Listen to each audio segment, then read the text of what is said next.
আসসালামু আলাইকুম। আজকে আমি এখানে বেলে মাছের চচ্চড়ি করেছি। তো দেখে কীভাবে রান্না করলাম। তো আমি এখানে পেঁয়াজগুলো ভেজে নেব। পেঁয়াজগুলো ভালো করে ভাজা হয়ে গেলে আমি এখানে পানি অ্যাড করে নেব। মতো পানি দিয়ে আমি এখানে মশলাগুলো দিয়ে দেব।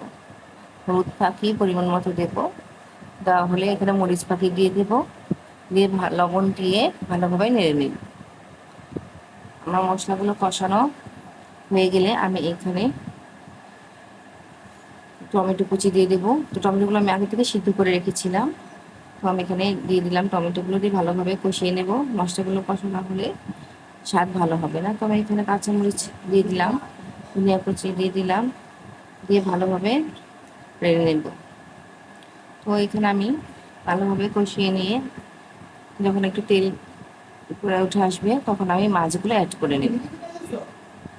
আমি এখানে পরিমাণ মতো মাছ দিয়ে দিলাম, দিয়ে এখন ভালোভাবে নেড়ে একটু ঢাকনা দিয়ে ঢেকে দেব, যাতে মাছগুলো ভালোভাবে সিদ্ধ হয়ে যায়। তো মাছগুলো ভাবে সিদ্ধ হয়ে গেছে, তেল উপরে উঠে এসেছে।